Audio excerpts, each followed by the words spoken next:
વિદ્યાર્થી મિત્રો, આજે આપણે આ લેક્ચરમાં આલ્કીન સંયોજનો પર વાત કરીશું. તો ચલો પહેલા તો આલ્કીન સંયોજનો આપણે કહીશું કોને? તો ધ્યાન આપજો. એવા હાઇડ્રોકાર્બન સંયોજનો કે જેના અંદર કમસે કમ એક કાર્બન ડબલ બોન્ડ કાર્બન આવેલો હોય. યસ, એવા હાઇડ્રોકાર્બન સંયોજનને આપણે કહીશું આલ્કીન સંયોજનો.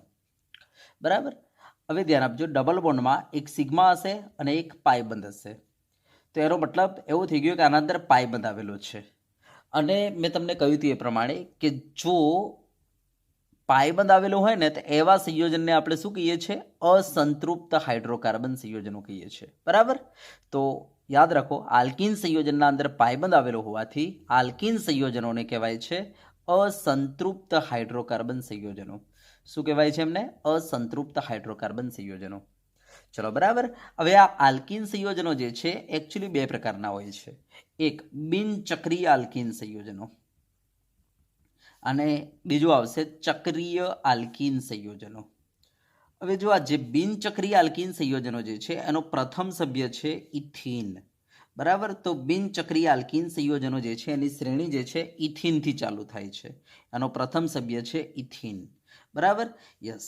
હા, નેક્સ્ટ એનો સભ્ય આવશે પ્રોપીન. બરાબર. આને આપણે પ્રોપીન કહીશું, 3 કાર્બન વાળું. અને 4 કાર્બન વાળું જે સભ્ય આવશે એને આપણે કહીશું બ્યુટ-1-ઈન. તો 4 કાર્બનથી આપણે નંબર આપવાનું ચાલુ કરી દઈશું. બ્યુટ-1-ઈન, યા તો પછી બીજો કયો આવે 4 કાર્બન વાળો? તો બ્યુટ-2-ઈન.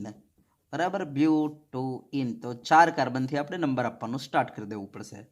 બરાબર. તો એ 2 કાર્બન અને 3 કાર્બનમાં નંબર આપવાની જરૂર નથી. બરાબર. તો એનો પ્રથમ સભ્ય ઇથીન થઈ જશે, પછી પ્રોપીન આવશે, પછી બ્યુટ-1-ઈન યા તો બ્યુટ-2-ઈન આવશે. તો આ જે છે આપણા બિનચક્રીય આલ્કીન સંયોજનો છે. બરાબર. હવે આ સંયોજનો જે છે એનું સામાન્ય સૂત્રની વાત કરીએ તો CnH2n બનશે. આમાં કાર્બન કરતાં હાઇડ્રોજન જે છે બમણા હશે. જો ચેક કરવું હોય તો કરી લો. અહીંયા કેટલા કાર્બન છે? આપણી પાસે 2 કાર્બન છે. સામે હાઇડ્રોજન કેટલા છે? 2 ને 2 4 છે. તો જો કાર્બન કરતાં હાઇડ્રોજન બમણા છે. જોઈ લો, અહીંયા 3 કાર્બન છે તો હાઇડ્રોજન જો 6 હશે. તો જો આ 3 4 અને 5 6. તો જો કાર્બન કરતાં હાઇડ્રોજન બમણા છે. બરાબર. માટે આપણે કહીશું કે આ શ્રેણીનું સામાન્ય સૂત્ર શું બનશે? CnH2n બનશે. બરાબર. હા, હવે ચક્રીય આલ્કીન સંયોજનો જે છે એનો પ્રથમ સભ્ય શું રહેશે? તો ભાઈ ચક્ર જે છે કમસે કમ 3 કાર્બન હોય તો જ બને. બરાબર. અને આલ્કીન છે તો એનો પ્રથમ સભ્ય શું રહેશે? તો આ સાયક્લોપ્રોપીન રહેશે. તો ચક્રીય આલ્કીન સંયોજનો જે છે એનો પ્રથમ સભ્ય છે સાયક્લોપ્રોપીન. ત્યારબાદ આવશે સાયક્લોબ્યુટીન. બરાબર. આને કહીશું સાયક્લોબ્યુટીન. સાયક્લોબ્યુટીન. પછી આવશે સાયક્લોપેન્ટીન. સાયક્લોપેન્ટીન. યસ. હવે આ શ્રેણી જે છે ચક્રીય આલ્કીન શ્રેણી, યસ, આનું સામાન્ય સૂત્ર શું બનશે? તો ધ્યાન આપજો, આ CnH2n છે ને તો આમાં 2 ઓછા કરી દો તો CnH2n -2 આ જે છે એનું સામાન્ય સૂત્ર બનશે. જો ચેક કરવું હોય તો કરી લેજો કે ભાઈ અહીંયા જો કેટલા કાર્બન છે? 3 કાર્બન અહીંયા છે. અને હાઇડ્રોજન શું હશે અહીંયા? તો CH2 હશે, અહીંયા CH હશે, અહીંયા CH હશે. તો જો કાર્બન 3 છે તો સામે હાઇડ્રોજન કેટલા થઈ ગયા? તો 2 ને 1 3 ને 1 4. તો જો કાર્બન 3 છે તો હાઇડ્રોજન કેટલા થઈ ગયા? તો 3 ના બમણા કરો 6 અને એમાંથી 2 બાદ કરો એટલે કેટલા? 6 - 2 કરો એટલે 4 થઈ ગયા ને. તો જો C3H4. બરાબર. તો ધ્યાન આપજો, આ શ્રેણી જે છે એનું સામાન્ય સૂત્ર શું બનશે? CnH2n -2, જ્યાં n બરાબર કાર્બનની સંખ્યા. અને આ જે ચક્રીય બિનચક્રીય આલ્કીન શ્રેણી જે છે એનું સામાન્ય સૂત્ર બનશે CnH2n, જ્યાં n બરાબર કાર્બનની સંખ્યા. બરાબર. તો આલ્કીન સંયોજનો જે છે એની આ પ્રસ્તાવના થઈ ગઈ. તો તે એક વખતે ફરીથી ધ્યાન આપજો, આલ્કીન સંયોજન કોને કહેવાય? તો આપણે કહીશું એવા હાઇડ્રોકાર્બન સંયોજન જેના અંદર કમસે કમ એકાદો બરાબર દ્વિબંધ આવેલો હોય. આવા હાઇડ્રોકાર્બન સંયોજનને આલ્કીન સંયોજનો કહેવામાં આવે છે. અને દ્વિબંધમાં એક સિગ્મા હશે અને એક પાઈ હશે. એનો મતલબ કે આના અંદર પાઈ બંધ છે. અને જેના અંદર પાઈ બંધ હોય એને કહેવાય છે અસંતૃપ્ત હાઇડ્રોકાર્બન. તો માટે આપણે કહીશું આલ્કીન સંયોજનને શું કહીશું? આપણે અસંતૃપ્ત હાઇડ્રોકાર્બન સંયોજનો પણ કહી શકીએ. બરાબર. યસ. અને આ આલ્કીન સંયોજનો જે છે 2 પ્રકારના હોઈ શકે, એક બિનચક્રીય આલ્કીન સંયોજનો અને બીજું ચક્રીય આલ્કીન સંયોજનો. બરાબર. બિનચક્રીય આલ્કીન સંયોજનો જે છે આ શ્રેણીનું સામાન્ય સૂત્ર CnH2n થશે. અને જે ચક્રીય આલ્કીન શ્રેણી જે છે એનું સામાન્ય સૂત્ર શું બનશે? CnH2n -2 બનશે. ચલો બરાબર. યસ. હવે આપણે આલ્કીન સંયોજનો જે છે એની બનાવટ ઉપર વાત કરીએ. ચલો ધ્યાન આપો.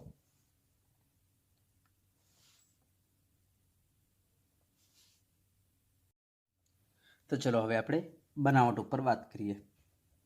તો ધ્યાન આપજો, આલ્કીન સંયોજનો જે છે એને આપણે 4 પ્રકારના સંયોજનોમાંથી બનાવી શકીએ. એક આલ્કાઇનમાંથી બનાવી શકાય, આલ્કાઇન સંયોજનોમાંથી બનાવી શકાય.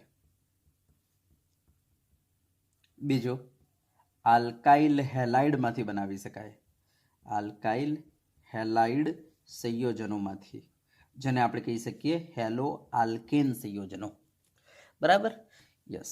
પછી આપણે આલ્કોહોલ સંયોજનોમાંથી પણ બનાવી શકીએ, તો આલ્કોહોલમાંથી. અને વિસિનલ ડાયહેલાઇડમાંથી પણ બનાવી શકાય, વિસિનલ ડાયહેલાઇડમાંથી બનાવી શકાય. બરાબર, તો આલ્કીન સંયોજનો જે છે એને આપણે 4 પ્રકારના સંયોજનોમાંથી બનાવી શકીએ. ચલો હવે 1 બાય 1 આપણે જોઈ લઈએ. તો ચલો પહેલા આપણે આલ્કાઇન સંયોજનોમાંથી વાત કરીએ. આલ્કાઇન સંયોજનોમાંથી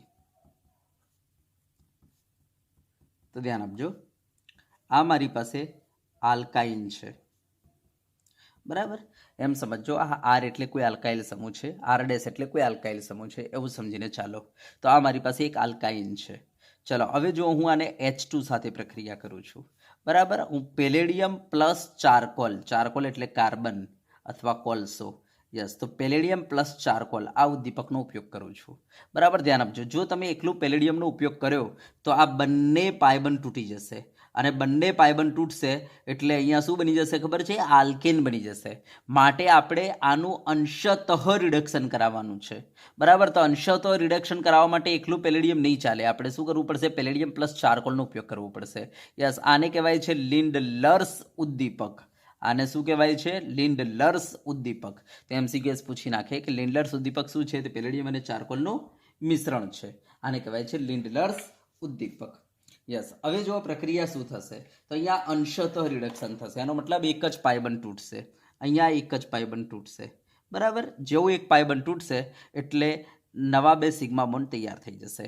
બરાબર, યસ, અહીંયા H2 માનો એક H અહીંયા એડ થશે, એક H અહીંયા એડ થશે. તો ધ્યાન આપજો, અહીંયા સેમ બાજુથી એડ થશે H. બરાબર, આ રીતના ઓપોઝિટ બાજુથી એડ નહીં થાય, સેમ સાઈડથી, કાં તો અહીંયાથી કાં તો પછી બંને H અહીંયાથી એડ થશે. સમજી ગયા? તો સેમ સાઈડથી H એડ થાય છે, આના અંદર Hનો ઉમેરો થાય છે, જેના કારણે શું થઈ જશે? તો આ C double bond C, yes, આ બાજુ R હતો, આ બાજુ R ડેશ હતો, અને અહીંયા H ઉમેરાયો, અહીંયા H ઉમેરાયો. બરાબર, યસ, એટલે આ આલ્કીન તૈયાર થઈ ગયો. હવે સેમ બાજુથી H ઉમેરાયો છે, માટે અહીંયા જે આલ્કીન બન્યો એને કહેવાય છે સિસ આલ્કીન. શું કહેવાય છે અહીંયા? સિસ આલ્કીન. તો અહીંયા જે આલ્કીન બનેલો છે એને આપણે સિસ આલ્કીન કહીશું. બરાબર, તો યાદ રાખજો, લિન્ડલર્સ ઉદ્દીપક નાખીશું ત્યારે આપણને જે આલ્કીન મળશે એને આપણે સિસ આલ્કીન કહીશું. હા, જો લિન્ડલર્સ ઉદ્દીપકની જગ્યાએ, બરાબર, લિન્ડલર્સ ઉદ્દીપકની જગ્યાએ જો આપણે લિથિયમ ઓબ્લિક NH3 નો ઉપયોગ કરી લઈએ, યા તો પછી સોડિયમ ઓબ્લિક NH3 નો ઉપયોગ કરી લઈએ. બરાબર, યસ, જો આ રિડક્શન કરતાનો આપણે ઉપયોગ કરીએ તો શું થશે? તો આ એક પાયબંધ તૂટશે, બરાબર, અને નવા 2 સિગ્મા બનશે, પણ આ ઓપોઝિટ સાઈડમાં બનશે. યસ, એનો મતલબ એક H અહીંયા એડ થશે, એક H અહીંયા એડ થશે, તો આ ટ્રાન્સ બાજુએથી હાઇડ્રોજન આના અંદર ઉમેરાશે, જેના કારણે આપણને નિપજ શું મળશે? તો C ડબલ બોન્ડ C, આ બાજુ R, આ બાજુ R ડેશ, આ બાજુ એક H ઉમેરાયો, એક H આ બાજુ ઉમેરાયો. યસ, તો આપણને આલ્કીન તો મળી ગયું, પણ આ કયો આલ્કીન મળ્યો આપણને? તો ટ્રાન્સ આલ્કીન મળ્યો. તો ટ્રાન્સ આલ્કીન સંયોજન મળી જશે આપણને. યસ, હે ને? તો ધ્યાન આપજો, લિન્ડલર્સ ઉદ્દીપક નાખીશું તો સિસ આલ્કીન, અને જો lithium oblique NH3 sodium oblique NH3 નાખીશું તો આપણને ટ્રાન્સ આલ્કીન મળશે. યસ, આ જે પ્રક્રિયા મેં લખી એને કહેવાય છે બર્ચ રિડક્શન પ્રક્રિયા. બર્ચ રિડક્શન પ્રક્રિયા કહેવાય છે. બરાબર, અને આપણે ઓલરેડી ચેપ્ટર નંબર 10માં S વિભાગમાં વાત કરી ચૂકેલા છીએ કે આલ્કલી ધાતુ એને જો પ્રવાહી અમોનિયામાં નાખીએ તો શું બનાવી દે છે? તો આપણને ખબર છે કે ઇલેક્ટ્રોન ઉત્પન્ન થાય છે, અને ઉત્પન્ન થયેલા ઇલેક્ટ્રોન જે છે રિડક્શન કર્તા તરીકે વર્તે છે. માટે આ દ્રાવણ જે છે રિડક્શન કર્તા તરીકે વર્તે છે. આપણે ચેપ્ટર નંબર 10 S વિભાગમાં આ વાત કરી ચૂકેલા છીએ. બરાબર, તો ધ્યાન આપજો, આ દ્રાવણ જે છે રિડક્શન કર્તા તરીકે વર્તે છે. યસ, માટે અહીંયાથી એક પાયબંધ તૂટશે અને હાઇડ્રોજનનો ઉમેરો થઈ જશે, પણ આ ટ્રાન્સ બાજુએથી, જેના કારણે આપણને ટ્રાન્સ આલ્કીન મળી જશે. બરાબર, તો આ રીતના આપણે આલ્કાઇન સંયોજનોમાંથી, બરાબર, આપણે આલ્કીન સંયોજનો બનાવી શકીએ. ચલો હવે જો તમને કોઈ આ રીતના એમસીક્યુએસ પૂછી નાખે, બરાબર. કોઈ એમસીક્યુ આ રીતના પૂછી દે, સી ટ્રિપલ બોન્ડ સી તમને અહીંયા લખીને આપી દે કે ભાઈ અહીંયા આપણી પાસે છે CH2CH3, બરાબર, અને અહીંયા છે CH3, અને તમને કહે કે ચલો આના અંદર બરાબર આપણે H2 ઓબ્લિક બરાબર પેલેડિયમ પ્લસ ચારકોલ નાખી દઈએ તો શું નિપજ બનશે, અથવા તમને કહી દે H2 ઓબ્લિક લિથિયમ NH3 નાખી દઈએ તો શું નિપજ બનશે. ચલો બંને નિપજ તમને પૂછે તો બોલો નિપજ શું લખશો? તો તરત જ અહીંયા આપણે લખી દઈશું કે ભાઈ પેલેડિયમ પ્લસ ચારકોલ નાખીએ તો આપણને જે આલ્કિન મળશે કેવું મળશે, સીસ. તો સેમ બાજુથી હાઇડ્રોજન એડ થઈ જશે, જેના કારણે નિપજ બનશે CH3C, આ ડબલ બોન્ડ C, અને આ છે તમારો CH2CH3. અહીંયા હાઇડ્રોજન ઉમેરાઈ જશે, એક હાઇડ્રોજન અહીંયા ઉમેરાઈ જશે, અને આપણને નિપજ મળી જશે સીસ. બરાબર. હા, જો લિથિયમ ઓબ્લિક NH3 નાખીએ તો બર્ચ રિડક્શન પ્રક્રિયા થશે અને એમાં આપણને આલ્કિન તો મળશે, પરંતુ એના અંદર જે હાઇડ્રોજનનો ઉમેરો થશે એ ટ્રાન્સ બાજુએથી થશે. એક આ હાઇડ્રોજન અહીંયા ઉમેરાઈ ગયો બરાબર આ કાર્બન ઉપર, અને બીજો હાઇડ્રોજન આ કાર્બન ઉપર. આ રીતના ટ્રાન્સ બાજુએથી હાઇડ્રોજનનો ઉમેરો થઈ જશે અને આપણને ટ્રાન્સ આલ્કિન નિપજ તરીકે મળી જશે. તો આ રીતના તમને કોઈ એમસીક્યુએસ પૂછી શકે તો આવડવું જોઈએ. ચલો બરાબર. યસ. તો આ આપણે તમને બતાવી દીધું આલ્કાઇન સંયોજનોમાંથી. ચલો હવે આપણે તમને બતાવીશું આલ્કાઇલ હેલાઇડ સંયોજનોમાંથી કેવી રીતના આલ્કિન સંયોજનો બનાવી શકાય. તો ચલો બીજી મેથડ આલ્કાઇલ હેલાઇડ સંયોજનોમાંથી. ચલો હવે આપણે આલ્કાઇલ હેલાઇડ સંયોજનોમાંથી તમને બતાવીએ કે આલ્કાઇલ હેલાઇડ સંયોજનોમાંથી કેવી રીતના આલ્કીન સંયોજનો બનાવી શકાય છે. તો ચલો ધ્યાન આપજો. આલ્કાઇલ હેલાઇડ સંયોજનોમાંથી, જેને આપણે કહીશું હેલો આલ્કેનમાંથી, બરાબર. આલ્કાઇલ હેલાઇડને શું કહેવાય? Hello alkane. તો હેલો આલ્કેનમાંથી, જેને આપણે RX વડે દર્શાવી શકીએ, જે R બરાબર આલ્કાઇલ સમૂહ. તો ચલો ધ્યાન આપજો. જો હું અહીંયા CH3CH2X લઈ લઉં છું, બરાબર. યસ, એમ સમજો આ મારી પાસે Cl છે, હેલોજન. ચલો હવે હું આને પ્રક્રિયા કરાવું છું. આલ્કોહોલિક KOH નાખું છું આના અંદર, બરાબર. ધ્યાન આપજો. આલ્કોહોલિક KOH, ને એક્વસ KOH નહીં ચાલે, આલ્કોહોલિક KOH નાખવું પડશે. તો જેવું આપણે આલ્કોહોલિક KOH નાખીએ છીએ શું થાય છે, તો આ જે Cl છે, આ CCl બોન્ડ આ બ્રેક થાય છે, બરાબર. યસ, અને આ કાર્બનની નજદીકવાળો જે કાર્બન છે એના પરનો CH બોન્ડ બ્રેક થાય છે. યસ, એટલે બે સિગ્મા તૂટી જાય છે, જેના કારણે H અને Cl બહાર આવી ગયો, બરાબર. યસ, અને આ બે કાર્બન વચ્ચે એક નવો પાય બોન્ડ ફોર્મ થઈ ગયો, કારણ કે આ કાર્બનની સંયોજકતા 3 થઈ ચૂકેલી છે, આ કાર્બનની સંયોજકતા 3 થઈ ચૂકેલી છે. તો 4 કરવા માટે આપણે બે કાર્બન વચ્ચે શું મૂકી દઈશું? નવો એક પાઇપ મૂકી દઈશું, એટલે 4 થઈ જાય. અને આ કાર્બન ઉપર રહી ગયા 2 હાઇડ્રોજન, આ કાર્બન ઉપર રહી ગયા 2 હાઇડ્રોજન, એટલે બની ગયું CH2CH2. તો આ રીતના આલ્કાઇલ હેલાઇડમાંથી શું બની જાય છે? ઇથિન બની જાય છે, આલ્કિન બની જાય છે. ચલો બરાબર. યસ, તો આ રીતના આપણે આલ્કાઇલ હેલાઇડમાંથી આલ્કિન સંયોજનો બનાવી શકીએ. તો હવે ધ્યાન આપજો. આપણે આ હેલોજન ધરાવતા કાર્બનને આજથી કહીશું આલ્ફા કાર્બન, અને એના નજીકવાળા કાર્બનને આજથી કહીશું બીટા કાર્બન, બરાબર. અને આ આલ્ફા પરથી જો અહીંયાથી મેં હેલોજન હટાવી દીધો, અને બીટા પરથી મેં હાઇડ્રોજન હટાવી દીધો, એટલે હાઇડ્રોજન અને આ હેલોજન હટી ગયો, એટલે HCl બાર, અને આલ્ફા અને બીટા વચ્ચે શું બની ગયું? પાઈ બંધ બની ગયો. તો આ રીતના આલ્કાઇલ હેલાઇડમાંથી આલ્કિન બનાવી શકાય છે. તો આ પ્રક્રિયામાં તમે જોઈ શકો છો હાઇડ્રોજન હેલોજન દૂર થાય છે, માટે આ પ્રક્રિયાને ઘણી વખતે ડિહાઇડ્રોહેલોજિનેશન પ્રક્રિયા પણ કહેવાય છે, બરાબર. યસ, અને તમે જોઈ શકો છો બીટા કાર્બન પરથી આમાંથી હાઇડ્રોજન બહાર નીકળેલો છે, માટે આ પ્રક્રિયાને બીટા વિલોપન પ્રક્રિયા પણ કહેવાય છે, બરાબર. તો આ પ્રક્રિયાના બીજા નામ કયા છે? તો ડિહાઇડ્રોહેલોજિનેશન યા તો બીટા વિલોપન પ્રક્રિયા.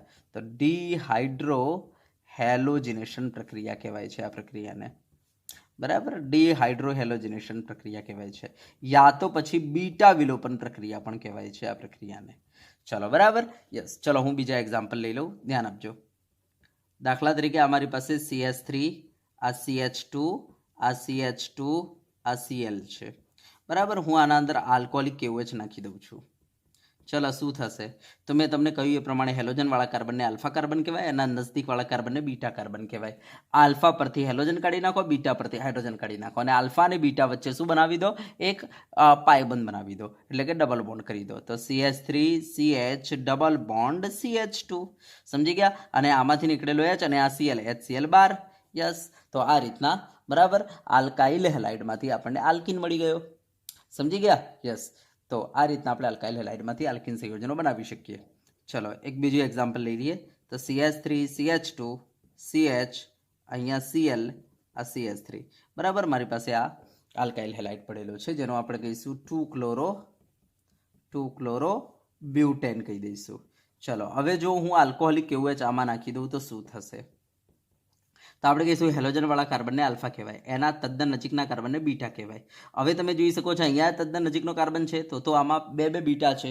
યસ. ચલો આપણે આ કાર્બનને જો પહેલા બીટા સમજીએ, બરાબર, તો શું થશે? આના પરથી હાઇડ્રોજન જશે, આના પરથી હેલોજન જશે, એટલે 12 શું નીકળી ગયો? HCl બાર. યસ. અને આલ્ફા અને બીટા વચ્ચે ડબલ બોન્ડ મૂકી દો તો બોલો નિપજ શું બની ગઈ? તો CH3 CH double bond CH CH3 આપણી નિપજ. બરાબર. હા, અને જો તમે આને બીટા સમજો તો શું થશે? તો આલ્ફા પરથી હેલોજન ગયો, બીટા પરથી હાઇડ્રોજન ગયો, બરાબર, એટલે HCl બાર અને આલ્ફા અને બીટા વચ્ચે ડબલ બોન્ડ મૂકી દો તો બોલો નિપજ શું બની જાય? તો CH3 CH2 બરાબર CH ડબલ બોન્ડ CH2. તો આ રીતના આપણને આલ્કીન મળી ગયો. બરાબર. યસ. આને કહીશું બ્યુટ ટુ ઇન અને આને કહેવાય બ્યુટ 1 ઇન. બરાબર. યસ. હવે મને બતાવજો આ આલ્કીન જે છે એના હાઇપર કોન્જુગેટેડ સૂત્રો કેટલા? તો તમને ખબર છે હાઇપર કોન્જુગેટેડ સૂત્રો કોને કહેવાય? તો ધ્યાન આપજો. આ તમારું 0 કાર્બન, એના નજદીકવાળું કાર્બન આલ્ફા કાર્બન ઉપર 3 હાઇડ્રોજન છે. એ રીતના આ 0 કાર્બન, એના નજદીકવાળું કાર્બન આલ્ફા કાર્બન ઉપર 3 હાઇડ્રોજન છે. બરાબર. તો તમે જોઈ શકો છો ટોટલ આલ્ફા કાર્બન ઉપર હાઇડ્રોજન કેટલા? 6. તો આના હાઇપર કોન્જુગેટેડ સૂત્રો કેટલા થઈ ગયા? 6. જ્યારે આ આલ્કીનના હાઇપર કોન્જુગેટેડ સૂત્રો કેટલા? તો આ ડબલ બોન્ડ વાળો જે કાર્બન છે ને 0 કહેવાય, એના નજદીકવાળાને આલ્ફા કહેવાય, એના નજદીકવાળાને બીટા કહેવાય. તો આલ્ફા કાર્બન ઉપર હાઇડ્રોજન કેટલા છે? 2 છે. ચલો આ 0 કાર્બન તે એના નજદીકવાળું કોઈ કાર્બન છે નહીં એટલે આલ્ફા કાર્બન તો છે નહીં, તો અહીંયા આલ્ફા કાર્બન એક જ છે અને એના પર હાઇડ્રોજન 2 છે. તો મને બતાવો આના અંદર હાઇપર કોન્જુગેટેડ સૂત્રો કેટલા કહેવાય? 2 કહેવાય. તો આમાં 6 હાઇપર કોન્જુગેટેડ સૂત્રો, આમાં 2 હાઇપર કોન્જુગેટેડ સૂત્રો. હવે તમને ખબર છે જેટલા હાઇપર કોન્જુગેટેડ સૂત્રો વધારે એટલી સ્થાયિતા વધારે. માટે આ જે આલ્કીન જે છે એની સ્થાયિતા વધારે હોવાને કારણે આ બહુ જ વધારે બનશે. માટે આ તમારી મુખ્ય નિપજ રહેશે અને આ તમારી ગૌણ નિપજ રહેશે.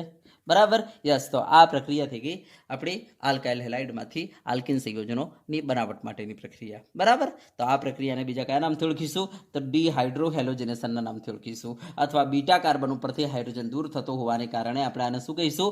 બીટા વિલોપન પ્રક્રિયા. તો આ રીતના આલ્કાઇલ હેલાઇડમાંથી બરાબર આપણે આલ્કીન સંયોજનો બનાવી શકીએ. ચલો ક્લિયર થઈ ગયો? યસ. ચલો હવે આપણે થર્ડ પ્રક્રિયા તમને બતાવીએ આલ્કોહોલ સંયોજનોમાંથી કેવી રીતના આપણે આલ્કીન બનાવી શકીએ. ચલો ધ્યાનથી જુઓ. ચલો તો હવે આપણે આલ્કોહોલ સંયોજનોમાંથી કેવી રીતના આલ્કીન બનાવાય છે એની વાત કરીએ. તો આલ્કોહોલમાંથી આલ્કીન. તો ધ્યાન આપજો, હું અહીંયા 2 કાર્બન વાળું આલ્કોહોલ લઈ લઉં છું. બરાબર. તો ચલો આ કાર્બન ઉપર 2H અને આ કાર્બન ઉપર 3H. તો આ મેં ખોલીને લખી દીધું. બરાબર. CH3 CH2OH ને આનું નામ શું છે? ઇથેનોલ છે. 2 કાર્બન વાળું આલ્કોહોલ જેને કહેવાય ઇથેનોલ. હા, હવે જો હું આના અંદર સાંદ્ર H2SO4 નાખી દઉં તો આ જે એસિડ છે એ નિર્જલીકરણ કર્તા તરીકે વર્તે છે. એ શું કરશે? આલ્કોહોલમાંથી પાણી ખેંચી લાવશે બહાર. બરાબર. હા, હવે કેવી રીતના પાણી દૂર થશે આમાંથી? તો આ જે COH બોન્ડ છે એ અહીંયાથી પહેલાં બ્રેક થશે. બરાબર. એટલે OH બાર. યસ. અને આ OH ધરાવતો જે કાર્બન છે ને એની એક્ઝેક્ટ નજદીકવાળું જે કાર્બન છે, એનો તદ્દન નજદીકવાળો જે કાર્બન છે એના પરનો આ CH બોન્ડ બ્રેક થશે. યસ. જેના કારણે આમાંથી H બાર, આમાંથી OH બાર, એટલે આખો શું? પાણીનો અણુ બાર. યસ. તો અહીંયા 2 સિગ્મા બોન્ડ તૂટ્યા છે. બરાબર. હવે આનાથી શું થશે? આ કાર્બનની વેલેન્સી 3 થઈ જશે. આ કાર્બનની વેલેન્સી કેટલી થઈ જશે? 1, 2 અને 3 થઈ જશે. યસ. તો વેલેન્સી કમ્પ્લીટ કરવા માટે આપણે વચ્ચે આ 2 કાર્બનની વચ્ચે શું મૂકી દઈશું? પાય બોન્ડ મૂકી દઈશું. એટલે આપણે કહીશું આ CH2 બની ગયો. બરાબર. આ ડબલ બોન્ડ અને આ CH2. બરાબર. યસ. તો આ રીતના આલ્કીન બની ગયો. આને આપણે કહીશું ઇથીન. તો આ રીતના ઇથેનોલમાંથી શું મળી ગયું? ઇથીન મળી ગયું. બરાબર. યસ. તો આ રીતના આપણે આલ્કોહોલમાંથી આલ્કીન બનાવી શકીએ. હા, હવે આ પ્રક્રિયાને કેટલાક ડિહાઇડ્રેશન પ્રક્રિયા પણ કહે છે, કારણ કે આમાં પાણીનો અણુ દૂર થાય છે. માટે આ પ્રક્રિયાને ડિહાઇડ્રેશન પ્રક્રિયા અથવા ગુજરાતીમાં આપણે કહીએ આને નિર્જલીકરણ પ્રક્રિયા પણ કહે છે. બરાબર. ડિહાઇડ્રેશન યા તો નિર્જલીકરણ પ્રક્રિયા પણ કહે છે આ પ્રક્રિયાને. ચલો જુઓ, હવે હું એક બીજું ઉદાહરણ લઉં. બરાબર. 3 કાર્બન વાળું આલ્કોહોલ આપીને તમને. દાખલા તરીકે મારી પાસે આ CH3 CH2 CH2OH છે જેને આપણે કહીશું પ્રોપેન 1 ઓલ. બરાબર, મારી પાસે આ પ્રોપેન 1 ઓલ છે. ચલો આના અંદર જો હું સાંદ્ર H2SO4 નાખી દઉં તો શું થાય? તો આપણે કહીશું OH સમૂહવાળા કાર્બનને આપણે આલ્ફા કહી દઈશું, એની ટચમાં જે કાર્બન છે ને બીટા કહી દઈશું.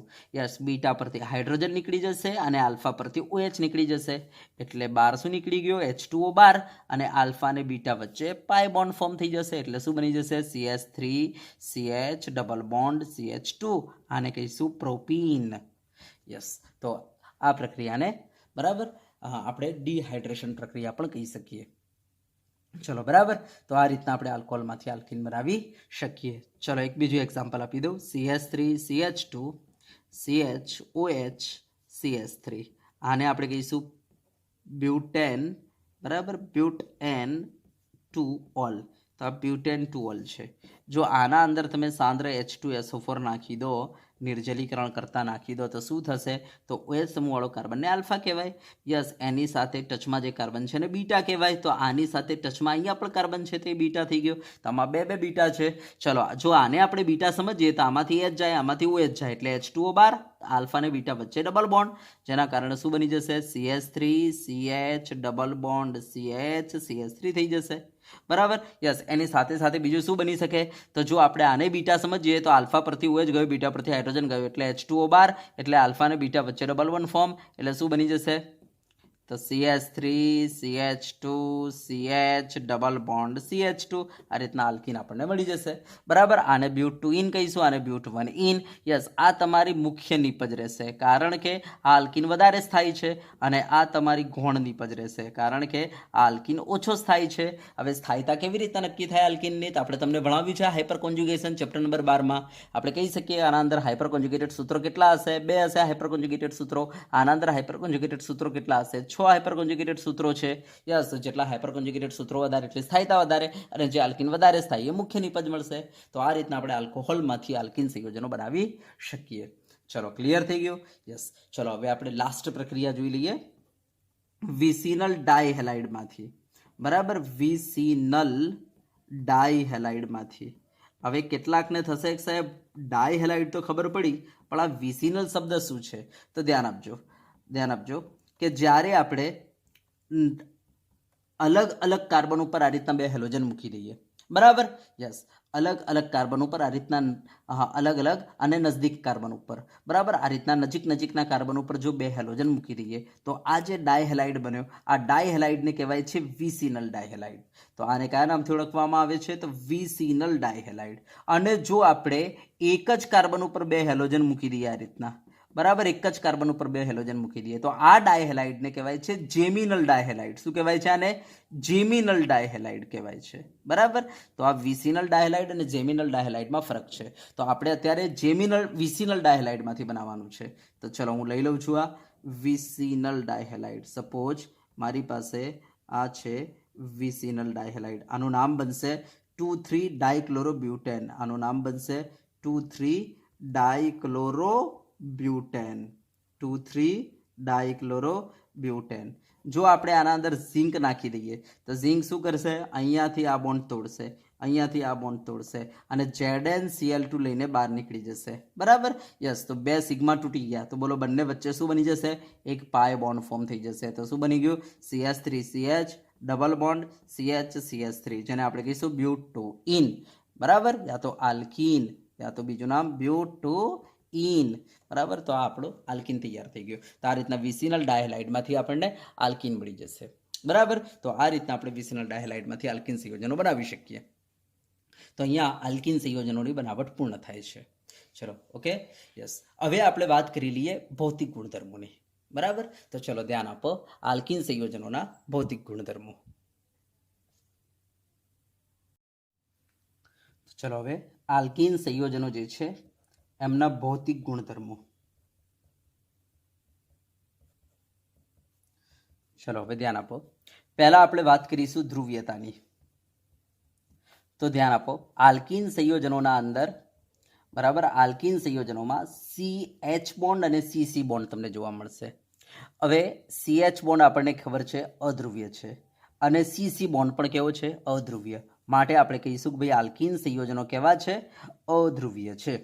બરાબર. તો આલ્કિન સંયોજનો સ્વભાવે કેવા છે? અધ્રુવીય છે. યસ. ચલો પછી આપણે દ્રાવ્યતાની વાત કરી લઈએ. દ્રાવ્યતાને તો ધ્યાન આપજો, આ અધ્રુવ્ય હોવાથી પાણી જે છે પોતે ધ્રુવ્ય છે, માટે પાણીમાં કેવા રહેશે? અદ્રાવ્ય. કારણ કે આપણને ખબર છે લાઇક ડિઝોલ્વ, લાઇક જે જેવું હોય એમાં ઓગળે. હવે પાણી પોતે ધ્રુવ્ય છે અને આ આલ્કિન સંયોજનો કેવા છે? અધ્રુવ્ય છે, માટે બોલો પાણીમાં એ ઓગળશે નહીં, તો પાણીમાં કેવા છે? અદ્રાવ્ય છે. ચલો બરાબર. યસ. ચલો પછી ભૌતિક અવસ્થા. ભૌતિક અવસ્થા, ભૌતિક અવસ્થા એટલે ઘન પ્રવાહી વાયુ. તો ચલો ચેક કરી લઈએ. તો ધ્યાન આપજો, C2 થી લઈને C4 બરાબર. તો 4 કાર્બન સુધીના જે આલ્કિન સંયોજનો છે, કારણ કે એક કાર્બન વાળો તો આલ્કિન સંયોજન આવે નહીં, એટલે 2 કાર્બનથી ચાલુ થાય. તો C2 થી લઈને C4 સુધીના આલ્કિન સંયોજનો જે છે વાયુ છે. પછી જેમ જેમ કાર્બન વધશે એમ એમ વાંડરવાલ્સ બળ વધતો હોવાથી એમની ભૌતિક અવસ્થા બદલાઈ જશે. તો ખબર પડી છે C5 થી લઈને C18 સુધીના જે આલ્કિન સંયોજનો છે એ પ્રવાહી છે, અને ત્યારબાદના જે આલ્કિન સંયોજનો છે C19 થી આગળના, યસ, આ મીણ જેવા ઘન છે. મીણ જેવા કેવા છે? ઘન સંયોજનો છે. તો આ ભૌતિક અવસ્થા થઈ ગઈ. ચલો એના પછી ઉત્કલન બિંદુ. હવે જો ઉત્કલન બિંદુ આપણને ખબર છે કે જેમ જેમ અણુભાર વધશે ને એમ એમ ઉત્કલન બિંદુ વધતો જાય છે. તો આપણે કહી શકીએ ઇથિન કરતાં પ્રોપિનનું ઉત્કલન બિંદુ વધારે હશે, એના કરતાં બ્યુટીનનું ઉત્કલન બિંદુ વધારે હશે. બરાબર. યસ. અને જો અણુભાર સરખા હોય તો શાખાઓ વધતા ઉત્કલન બિંદુ ઘટે છે, કારણ કે જેમ જેમ શાખા વધશે એમ એમ અણુ ગોલીય બનશે, એટલે અણુ નાનો બની જશે. નાનો બનશે એટલે વાંડરવાલ્સ બળ ઘટી જશે, અને વાંડરવાલ્સ બળ ઘટશે એટલે ઉત્કલન બિંદુ ઘટી જશે. માટે આપણે કહી દઈએ કે ભાઈ ઉત્કલન બિંદુ ચલે છે, અણુભાર ચલે છે 1/, શાખા. બરાબર. તો આ એમના ભૌતિક ગુણધર્મો થઈ ગયા. ચલો ઓકે. યસ. હવે રાસાયણિક ગુણધર્મોની વાત આપણે નેક્સ્ટ લેક્ચરમાં કરી લઈશું. તો વિદ્યાર્થી મિત્રો, આ લેક્ચરને આપણે અહીંયા સુધી રાખીશું. ચલો બરાબર. નેક્સ્ટ લેક્ચરમાં આપણે આલ્કિન સંયોજનો જે છે એમના રાસાયણિક ગુણધર્મો પર ચર્ચા કરી લઈશું.